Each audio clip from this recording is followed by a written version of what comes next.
बलूचिस्तान ने क्या कहा है आपको बताता हूं। F-16 पर बलोच नेता मीर यार बलोच ने ट्रंप को लिखा पत्र, पाकिस्तान को अमेरिकी मदद रोकने की मांग की। F-16 दिया जाएगा तो बलोचों पर हमला करेगा पाकिस्तान, अपने घर पर बॉम्ब बरसाता है। कुछ दिनों पहले आपको याद होगा खैबर पख्तूनवा में आतंकवादियों के ऊपर कार्रवाई के नाम पर वहां की वायुसेना ने बम बरसाए थे, प्रिसीजन गाइडेड बॉम्ब। और यही बलोचों को लग रहा है कि हम अपनी बात को लेजिटिमेट तरीके से कह रहे हैं, लेकिन यहां पर हमारे ऊपर बम बरसाए जाएंगे, वायुसेना का इस्तेमाल किया जाएगा, F-16 का इस्तेमाल। और यह बात F-16 को दिए जाते समय अमेरिका ने साफ की थी कि इसका इस्तेमाल किस तरह की परिस्थितियों में पाकिस्तान कर सकता है, किस तरह की परिस्थितियों में नहीं। मीर यार बलोच ने कहा है ट्रंप को चिट्ठी लिखते हुए कि ये बलोचों के खिलाफ F-16 का इस्तेमाल होगा। और ये सिर्फ मीर यार बलोच ने नहीं कहा है, अफगानिस्तान की तरफ से भी एक सिमिलर एक्सप्रेशन आया है, जहां पर तालिबान ने कहा है कि मत दो F-16 वाली ये मदद, वरना वहां बलोचों के खिलाफ और पश्तूनों के खिलाफ इसका इस्तेमाल किया जाएगा। अब जरा अगली खबर देखिए। अमेरिका के एक्सिम बैंक के चेयरमैन जॉन जोवानोविक की भी बलोच नेता ने चिट्ठी लिखी है। उनको भी एक्सिम बैंक के सर्वा को पाकिस्तान में $1.2 बिलियन निवेश पर आपत्ति जताई। ये पैसा बलोचों पर हो रहे अत्याचार को और बढ़ाएगा, कहा। पाकिस्तानी सेना संसाधन लूट रही है, मीर यार बलोच ने कहा। जनता को कुछ मिलता नहीं है, मीर यार बलोच ने कहा। जनता को कुछ नहीं मिलेगा, वहां के रिसोर्सेज की लूट होगी। आपका ये इन्वेस्टमेंट वहां के रिसोर्सेज की लूट को और बढ़ाएगा, मीर यार बलोच का कहना है। ये इसमें कुछ भी गलत तो दिखाई नहीं देता है अमिताभ जी। ये तो एक्चुअली ये इतनी साफगोई के साथ ये अमेरिका को बताने की कोशिश है, लेकिन जिस समय जो पट्टी उन्होंने बांध रखी है वो पट्टी खुलेगी क्या इन चिट्ठियों से?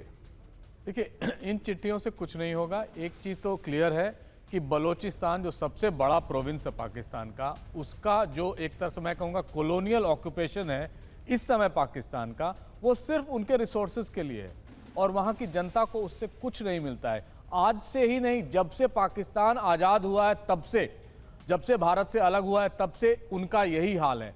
और यही नहीं, सीपेक और अब अमेरिकन इन्वेस्टमेंट्स वो भी वहाँ आने लगे हैं। और जितने भी रेयर अर्थ और तेल की बात ट्रंप साहब करते थे, उनको देख के तो यही लग रहा है कि यहाँ के लोगों को एक्सप्लॉयटेशन के लिए उन पैसों का इस्तेमाल किया जाएगा। सीपेक कर ही रहा है, अब अमेरिकन भी आ गए हैं।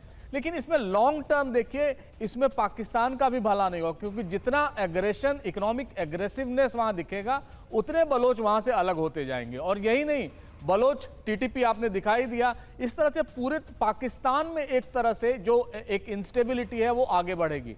लेकिन इस समय बलोचिस्तान का की जो हाल है उसको देख के यही लग रहा है कि आने वाले दिन खासकर बलोचियों के लिए बड़े डिफिकल्ट होंगे, क्योंकि वो पाकिस्तान में रह के भी पाकिस्तान के नहीं है, उधर से ईरान उनको धक्का देता है। तो कहीं ना कहीं एक कॉमन एजेंडा जो है अमेरिका और चाइना का एटलीस्ट पाकिस्तान में इस चीज़ पर हो गया है कि इन्वेस्टमेंट करो, रिटर्न्स आएंगे, वो पाकिस्तानियों को मिलेंगे, सिंधियों को मिलेंगे, पंजाबियों को मिलेंगे, बलोचों को उसी तरह आर्म्स उठाने के लिए मजबूर किया जाता है। लेकिन सर, ये असंतोष तो अब सिंधियों में भी बढ़ने लगा है। सिंधी भी कह रहे हैं कि हमको हमारा सिंध दो, हमको अलग करो। ये बात तो एक से दूसरी जगह फैलती जा रही है। मुझे नहीं लगता कि कोई भी प्रिविलेज्ड है वहां सिवाय पंजाब के। और पंजाब भी जब अकेला बचेगा तो फिर जाहिर है उसका अकेले का वजूद होगा, तो वो भी एक मुक्त देश बनेगा। लेकिन जरा ये खबर देखिए, मीर यार बलोच की अमेरिका से अपील, पाकिस्तानी सेना ISI के संरक्षण में। आतंकी अमेरिकी फंडिंग से चरमपंथ और बढ़ेगा, इससे अमेरिका, भारत, इजराइल, अफगानिस्तान को खतरा। यह निवेश फौरन रद्द किया जाए, मीर यार बलोच ने कहा। सीधे बलोच राष्ट्र से संवाद करें, पाकिस्तान से नहीं। लेकिन जाहिर है ऐसा किया जाना बलोचिस्तान को मान्यता देने जैसा होगा। बलूचिस्तान यहां अपनी तरफ से कह रहा है, लेकिन इससे एक्सपर्ट्स ये कह रहे हैं कि अमेरिका को कोई फर्क पड़े या एक्सिम बैंक इस पर कुछ हिल कर दे, बलोचों की बात मान ले, ऐसा होने वाला नहीं है। संसाधनों की लूट होगी। संसाधनों की लूट असल में संसाधनों का लालच दिखाकर कभी चाइना कभी अमेरिका करेंगे। क्यों किया जाएगा ऐसा? ताकि वहां के जो विद्रोह, अब जाहिर है अगर आप किसी जगह के संसाधनों का लूट करेंगे, उस जमीन से प्यार करने वाले लोग तो उसके खिलाफ शस्त्र तक उठा लेंगे। और ऐसे में आपको जाहिर होगा कि उनको सप्रेस करना पड़ेगा। सप्रेस करने के लिए खुद की ताकत अगर पूरी नहीं पड़ेगी तो कभी चाइना की कभी अमेरिका की मदद दी जाएगी। फिलहाल पाकिस्तान का मॉडस ऑपरेंडी यही दिखाई दे रहा है। अब जरा देखिए, ट्रंप से मीर यार बलोच ने जो कहा है, असल में इसका अंदाजा खुद मीर यार बलोच को भी है कि अमेरिका ये बात मान लेगा, कहेगा कि जी आपने बड़ी अच्छी चिट्ठी लिखी, अब आपके हिसाब से करेंगे काम। ऐसा नहीं होने वाला। और ना ही एग्जिम बैंक करेगा, लेकिन इंटरनेशनल फ्रेटर्निटी को इससे मैसेज देने की कोशिश बलोचिस्तान कर रहा है। जरा देखिए ट्रंप से मीर यार बलोच ने क्या कहा है। पाकिस्तान को F-16 दिया तो बलोचों पर हमले करेगा मुनीर। ये F-16 असल में गलत तरीके से इस्तेमाल किए जाएंगे अपने ही नागरिकों के ऊपर। अपने नागरिक कहने के लिए रह गए हैं, अपना नागरिक अगर माना गया होता तो फिर कभी अलग होने के लिए यह तड़प ही ना होती। बलोच नागरिकों पर अत्याचार करता है पाकिस्तान। क्विकली चेंज कीजिए इसको। पाकिस्तान मानवाधिकार का उल्लंघन करता रहा है। अभी कुछ दिनों पहले यूनाइटेड नेशन में भारत ने भी इस बात से पर्दा हटाया है कि किस तरीके से महिलाओं पर, बच्चों पर, क्रिकेट प्लेयर्स पर हमले किए गए हैं अफगानिस्तान में। मानवाधिकार की मांग ना तो मानवाधिकार सीमा के से लगे हुए अपने पड़ोसियों के साथ ध्यान रखा जा रहा है, और ना ही इमरान देख लीजिए या फिर देख लीजिए बलोचों को। आप देख लीजिए क्या हो रहा है खैबर पख्तूनख्वा में। मानवाधिकार किस चिड़िया का नाम है वहां मालूम नहीं। अमेरिका को गलत जानकारी दे रहा है असीम मुनीर। बलोच नेता ने एक तरीके से रेड फ्लैग यहां पर दिखाया है, लेकिन इस समय ट्रंप जिस तरीके के मोह में फंसे हुए हैं, बिल्कुल हालत वही है जो धृतराष्ट्र की थी दुर्योधन के प्रेम में। हथियारों की तकनीक ईरान तक जा सकती है, यह बात भी कही गई है। शायद इस बात से अमेरिका को फर्क पड़े, इसलिए इस बात को भी फ्लैग किया गया है। F-16 को अपग्रेड करने से क्षेत्रीय सुरक्षा को खतरा और ज्यादा बढ़ जाएगा। इससे पहले कि मैं पाकिस्तान अपने मित्रों के पास जाऊं जो आज मेरे साथ जुड़े हुए हैं इस चर्चा में, पहले आपसे कार्तिकेय सर, ये F-16 इसको अपग्रेड किया जाना आपके हिसाब से इसके रेमिफिकेशंस क्या दिखाई देते हैं आप?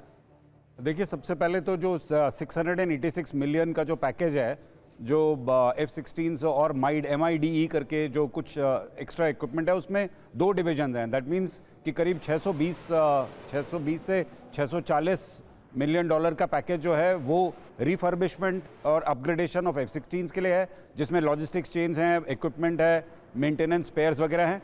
और जो करीब 40 मिलियन डॉलर है वो कुछ इलेक्ट्रॉनिक इक्विपमेंट और एनहांसमेंट्स के लिए है। तो अगर हम और उसमें कुछ वेपन्स भी हैं जो एक्चुअली इनर्ट वेपन्स हैं, ट्रेनिंग वेपन्स जो यूज़ होते हैं।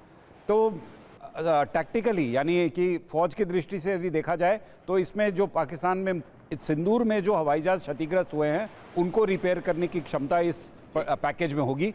और जैसा कि मैंने किसी एक और बारी डिस्कस करते हुए कहा था कि जब छोटे डैमेज वाले 7-8 हवाई जहाज़ होते हैं तो उनको आप recover over a period of time कर सकते हैं, यदि आपके पास प्रॉपर लॉजिस्टिक सप्लाई की चेन हो, इक्विपमेंट की चेन हो, मेंटेनेंस के लिए आपके पास सारे के सारे कंपोनेंट्स आते रहें, तो आप हवाई जहाज़ों को वापस खड़ा कर सकते हैं। तो अब इसका इम्प्लीकेशन डायरेक्टली दो तरीके से है कि उनकी जो F-16 की जो क्षमता कम हो गई थी 75 से आप लगा लीजिए कि कम से कम। मुझे तो लग रहा है कि इसमें अपग्रेडेशन कम, रिपेयर ज्यादा होने वाला है जो आप बता रहे हैं। ऑपरेशन सिंदूर के दौरान भारत ने जहां पर ब्रह्मोस मारा, आप जानते हैं, वो उनमें से कई एयरबेसेस थे और वहां से उड़े भी नहीं थे F-16, वहां हैंगर में खड़े हुए थे और वहीं खड़े खड़े उनका काम हो गया था।